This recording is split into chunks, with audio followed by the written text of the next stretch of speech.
رمضان قد أهل بالصيام وأطل مسعدا أهلا وخلا ليته في كل حين. بسم الله الرحمن الرحيم. الحمد لله والصلاة والسلام على رسول الله وعلى آله وصحبه من والاه. Assalamu alaikum wa rahmatullahi ta'ala wa barakatuh, and welcome to special episodes about productivity during Ramadan.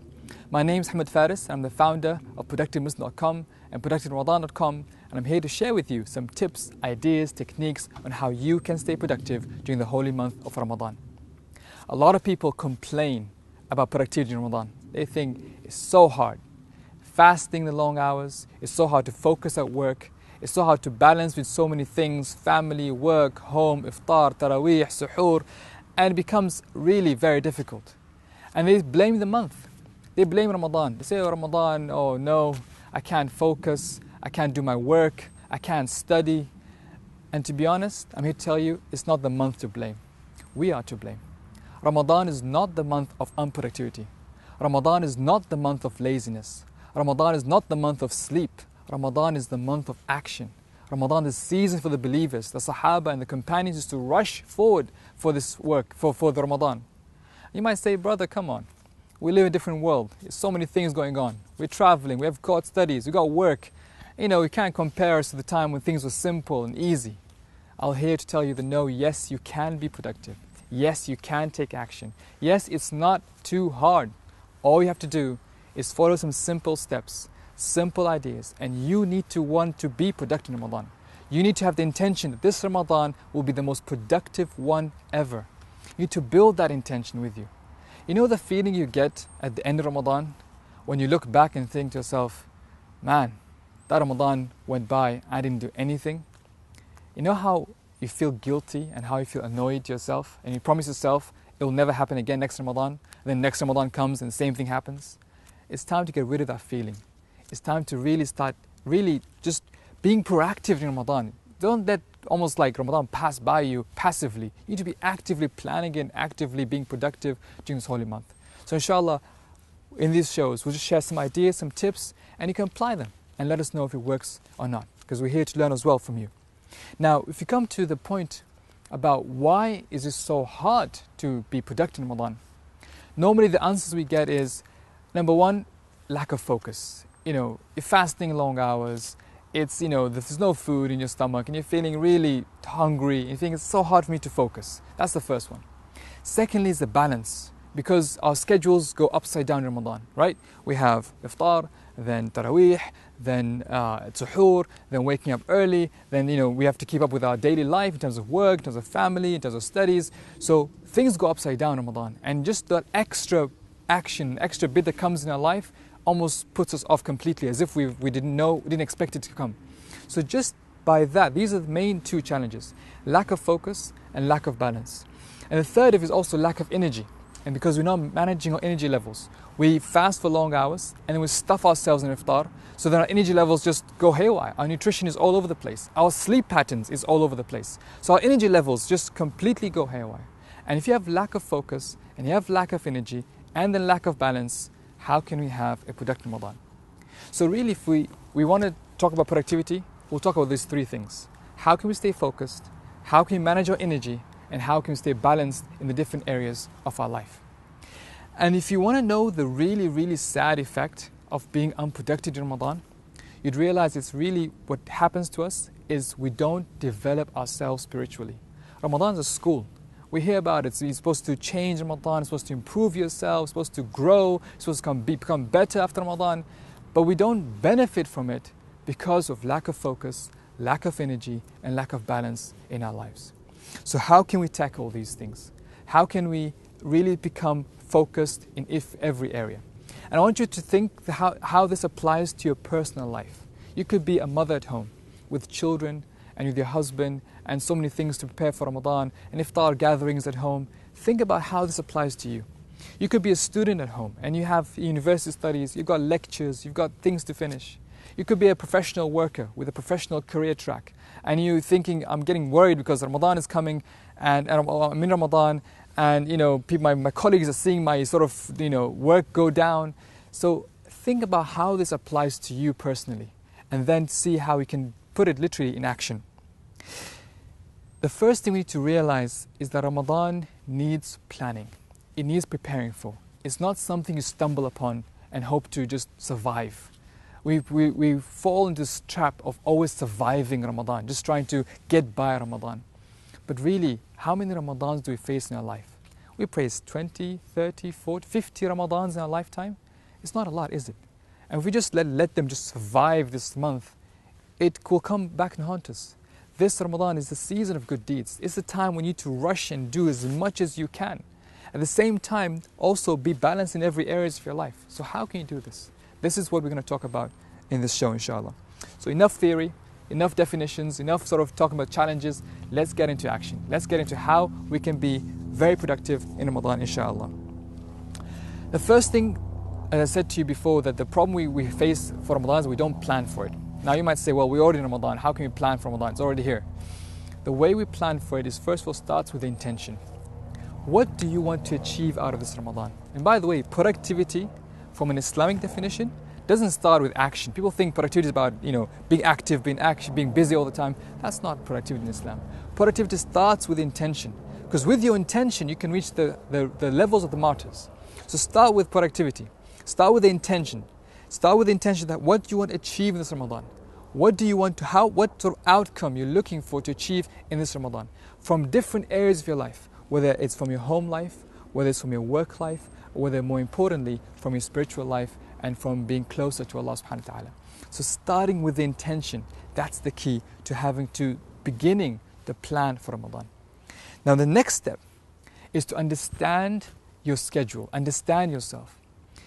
One of the very, very interesting exercises you can do at home is you can start writing down hour by hour, what are you actually doing? We're very good at tricking ourselves. We say to ourselves, oh, alhamdulillah, day I was busy. What were you busy with?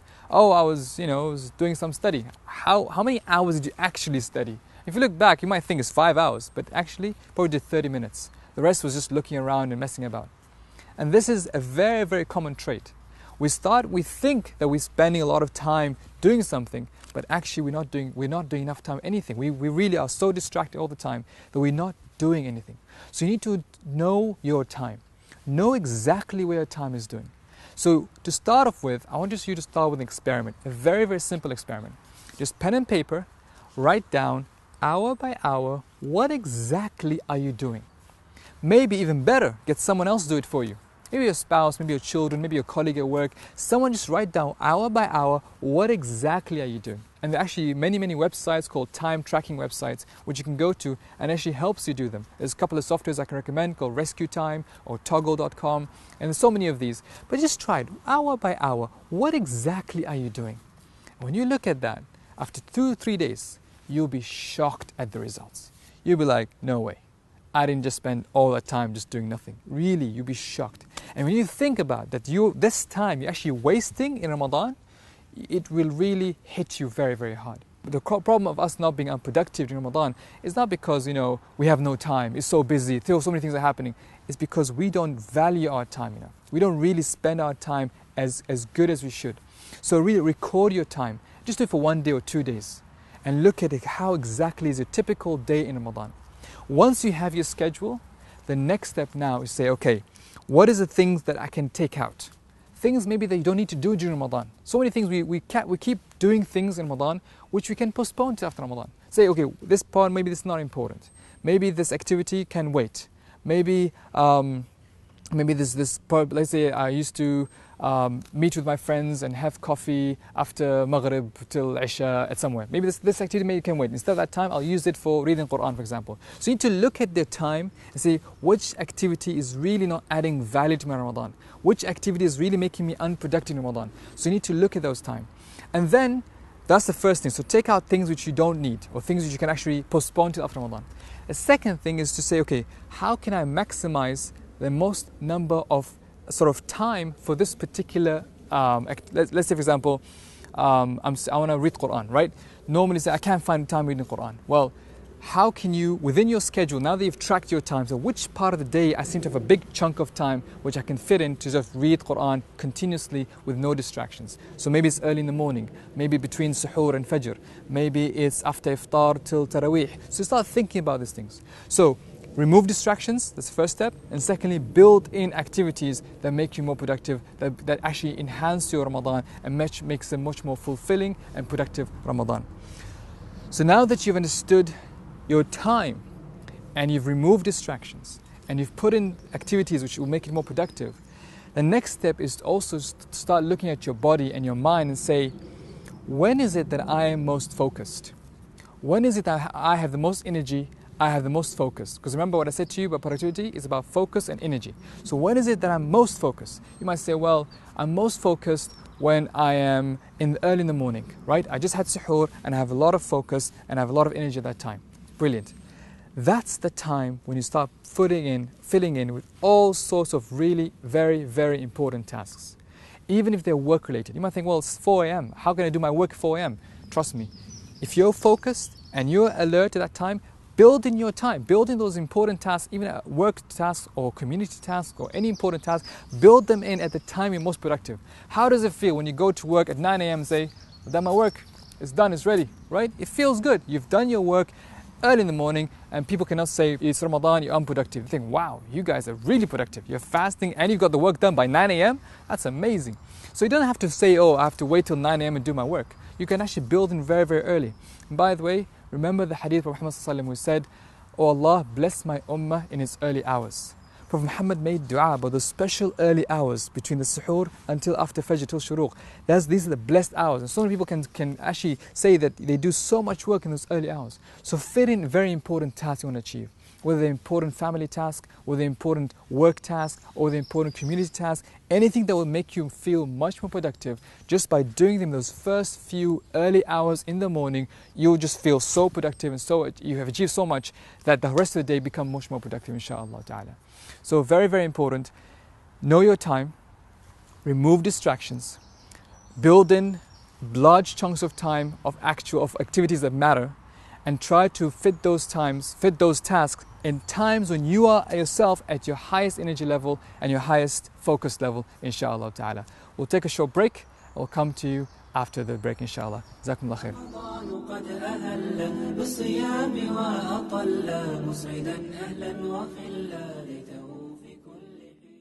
رمضان قد أهل بالصيام وأطل مسعدا أهلا وخلا ليته في كل حين. Bismillah ar-Rahman ar-Rahim. Welcome back. So we're talking about how to stay productive during Ramadan. In the first part of the show, we talk about the challenges we face as Muslims fasting during the whole month of Ramadan, how it's so hard to focus in Ramadan, how it's so hard to be productive and active in Ramadan. And we said that Ramadan is not to blame. We are to blame. We need to take action. We need to be proactive in our day-to-day lives. We need to start planning for Ramadan, preparing for Ramadan, and really building action, and so that Ramadan becomes a month of productivity, not a month of laziness and unproductivity. We mentioned 2 actions which you can take today. First of all, track your time. See where your time is spent and how you're managing your time, how you're spending your time. And let someone write down every hour what exactly you're doing. The moment you find that, the moment you see how your time is tracked, that's how you'll start realizing where your time is wasted and where your time can be improved and where you can add in very, very productive actions. The second thing we said you should do is try to manage your energy level and see which part of the day you're most active, you're most productive. And we recommended that the first hours in the morning, especially after having suhoor and after praying Fajr, you should put your most important tasks in those first few hours. The reason I mentioned that is that this is the hours where Prophet Muhammad ﷺ made dua for them and said, oh Allah, bless my ummah in its early hours. To the point that a merchant used to send his young boys, his young sort of servants out into the market to trade his goods, and he became very rich just by sending and starting off in the market very early in the hours. We said there's nothing stopping you from doing even your work-related stuff early in the hour. Instead of waiting till 9 a.m. to get to work and you're really tired, how about doing after Fajr and finishing off some work? You get to work and you're done and you give Ramadan a good name. The Muslims, the non-Muslims look at you and say, MashaAllah, look at these Muslims, they're fasting, they're productive, and they get the work done even early first thing in the morning. So that was the first part. Now the second part is going to extend those 2 ideas a bit. We're going to first describe 3 types of productivity. There's something called Physical productivity. What is physical productivity? Physical productivity is how you manage your body, how you manage your energy, how you manage your sleep, how you manage nutrition. The second part is called social productivity. Is basically how you give out in terms of how you focus on your family, your community, and basically the ummah at large. And thirdly, it's called spiritual productivity, how you develop yourself spiritually. And to be honest, even the non-Muslims these days, in the sciences of productivity, they focus on spiritual productivity, social productivity, and physical productivity. But the beauty is, in Islam, we have all those three in most of acts of worship. Islam trains us to be productive. Just think of salah, for example. Salah, you have physical productivity. You do wudu, you take action, you pray, you do sujood. There's social productivity. You go pray jama'ah, you start in congregation. And there's also spiritual productivity. You're praying to Allah subhanahu wa ta'ala. Islam trains us to be productive. If you look at all the action in Islam, whether it's fasting teaches you discipline. Whether it's hajj you go, it's a very action-based activity. Whether it's even taking shahada, you're doing it in front of people and you build that connection with Allah subhanahu wa ta'ala. It's about taking action. Islam is not about being lazy and unproductive. And that's why Ramadan is not about being lazy and it's not about being unproductive. So we now say, these three types of productivity, how can we build them in our day-to-day lives? How can you build physical productivity in a day-to-day life? How can you build social productivity? And how can you build spiritual productivity in our day-to-day lives? Let's start off with physical productivity. Physical productivity, as I said to you, can be broken down to three parts. Number one, taking care of our managing our sleep. Number two, managing our nutrition. Number three, managing our energy levels throughout the day. That's probably a combination of sleep and nutrition. Sleep is a big factor. People complain about sleep in Ramadan all the time. They say it's so hard, you stay up with Taraweeh, and then you have to keep up, at night, tahajjud, and then wake up for suhoor, and sleep goes haywire. Especially in the summer months when Fajr is very early, Isha is very late. It's very, very difficult. The first thing to realize about sleep is almost like you need to instate a new concept. I know people say, I have to have 8 hours of sleep. I cannot function more than 10 hours, or I need 9 hours of sleep. It's true. I'm not saying that's not true. And there's a lot of research to prove that 8 and 9 hours of sleep is very, very good for you. But also remember the verses in the Quran that talk about Allah subhanahu wa ta'ala, talk about those who stay up at night. Remember the verses of the Sajda when Allah subhanahu wa ta'ala says, تَتَجَافَى جُنُوبُهُمْ عَنِ الْمَضَاجِعِ يَدْعُونَ رَبَّهُمْ خَوْفًا وَطَمَعًا. They wake up at night, they leave their beds. Remember the verses in the Quran that talk about how the people used to forsake their sleep just for Allah subhanahu wa ta'ala. So there's a difference between sleeping for dunya and sleeping for akhirah. If you sleep for dunya, yes, 8 hours is very good for you. It will give you a healthy body, you'll be very active. But if you're sleeping for akhirah, if you're sleeping to please Allah subhanahu wa ta'ala, then you know that you need to wake up, and we need to wake up for tahajjud. So just this concept, understanding this concept that I need to sleep for akhirah, not sleep for dunya. I'm sleeping for Allah subhanahu wa ta'ala, not sleeping for myself. That's the first idea. So now you might say, well, okay, that's nice. I agree that I should be sleeping for akhirah, I should be doing very well. The question now is, how can I sleep? How can I practically do it? It's so hard. I feel tired. I'm really, really tired. This is where you need to understand your sleep cycle. A lot of research has proven that you go through an hour and a half or 1.5 sleep cycle each night. So multiples of 1.5 sleep cycles. What does that mean? That means when you go to sleep, you start off at a really, really high level where you're just about conscious, and then you fall deep into like unconsciousness, and you come up again to conscious level again. That's one sleep cycle. And that one sleep cycle lasts 1.5 hours. So the idea is, you should sleep a multiple of your sleep cycle. The more sleep cycles you go through, the more rested you'll feel. Now, here's the little trick. If you can time yourself so that you wake up at the end of one of your sleep cycles, you will actually wake up much, much more refreshed. And trust me, I've tried this on myself, and many people have tried this, and they can say that it definitely works for them. So how does it work? Okay, let's say it's 12 o'clock midnight now. I've just prayed my Taraweeh, and I'm about to go to sleep. I need to wake up for Fajr, also before Suhoor let's say at 1:30, because Fajr, let's say it's 2 o'clock or 2:30, for example. So you say, okay, how many sleep cycles can I fit? So how many multiples of 1.5 hours can I fit? 1 cycle, 2 cycles maybe? So time that. And then wake up at the end, time yourself, so let's say 3 hours, the alarm goes off. You would realize that when your alarm goes off, you'll wake up much more lighter and refreshed. Have you ever had that feeling when you just wake up so easily and naturally? That's because you woke up at the end of your sleep cycle. But if you wake up like really grudgingly and you're like, man, I can't do this, that's you just woke up in the middle of your sleep cycle, and it's very hard. You're very hard to even get up and stay focused. So manage your sleep where you sleep a multiple of your sleep cycle, 1.5 hours or a multiple of 1.5 hours, and that would give you good rest, where you actually sleep and wake up and feel that I had a very good rest, even if it's 1 hour and a half. And if you can fit in 3 hours or 4 hours and a half, that's even better. So that's a practical way for you to manage your sleep. The third thing you can do to manage your sleep is to have power naps. Power naps are absolutely beautiful. They're amazing. During the day, half of the day, just literally close the lights. If you're in the office or if you're at home, just take 20 minutes. That's it. That's all you need. 20 minutes. You don't have to fall asleep. You can be sitting on your chair and just put your head down. Or you could literally be lying down on your right side. Just somewhere where you can just be quiet and just close your eyes. You don't have to sleep. Just close your eyes for 20 minutes. Put your alarm 20 minutes. And after 20 minutes, see how it feels. Again, you'll feel like you've slept for 4 hours. You can have as many power naps as you want during the day. So if you feel you're losing focus, if you feel if you're being unproductive, you really feel like I'm so tired, just close your eyes, 20 minutes, you have a power nap. After 20 minutes, you wake up and feel much more productive inshallah. So physical productivity, your sleep can be managed by first of all understanding that you're sleeping for Allah subhanahu wa ta'ala, you're sleeping for akhirah, and that yes, it's a challenge, but you're doing for Allah subhanahu wa ta'ala and you want the reward from Allah subhanahu wa ta'ala. And secondly, you can practically apply this by sleeping a multiple of your sleep cycles. Each sleep cycle lasts 1 hour and a half, so you can sleep 1 hour and a half or 3 hours or 4 hours and a half or 6 hours if you can fit those in, and having power naps. These three things, if you have these three things, you have a very productive sleep, and you will really, trust me, sleep will not become an issue. So that's one aspect of managing physical productivity, trying to manage your sleep so that you become productive physically. Now let's go into the second part of physical productivity, and that is managing your nutrition, managing your food. And that is basically saying to yourself, okay, we think that basically food is just stuffing food in our mouths and we're supposed to, it doesn't matter what happens to our energy levels. But researchers have proved again and again, you are what you eat.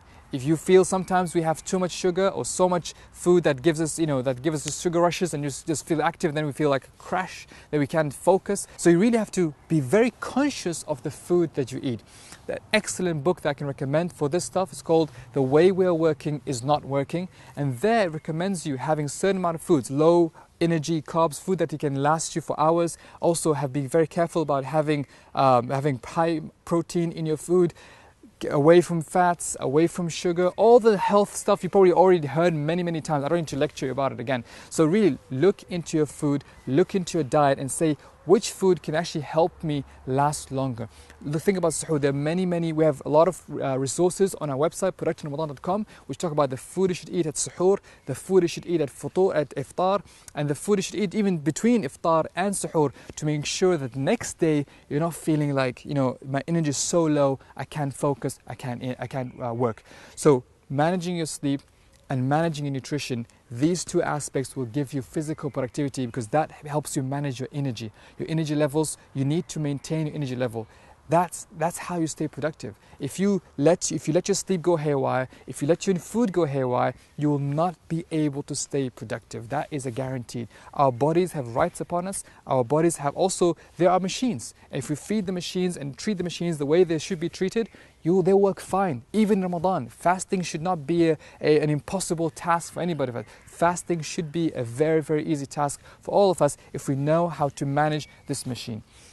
I know it might sound difficult, but really, what's the price if you don't do this? And this is the way we start at the beginning. The challenge of being unproductive in Ramadan is that we waste our time. And that becomes unproductive. And that is that Ramadan has a bad image. Ramadan has, people say, oh, it's Ramadan, and I can't stand it. We don't want that anymore. It's enough is enough. It's time for us to really have one productive, active Ramadan where we feel we are in control. We are able to manage ourselves. We're able to, fasting does not become impossible. There's something that, we can go through Ramadan very productively, very actively, and actually enjoy the experience and truly connect to Allah subhanahu wa ta'ala. I hope you enjoyed this first episode of Staying Productive in Ramadan. To get in touch with us, go to ProductiveRamadan.com or ProductiveMuslim.com, and I'll see you in the next show, inshallah, with more tips on how to stay productive during Ramadan. Jazakumullah khair. Assalamu alaikum wa rahmatullahi ta'ala wa barakatuh. رمضان قد أهل بالصيام وأطل مسعدا أهلا وخلا ليته في كل حين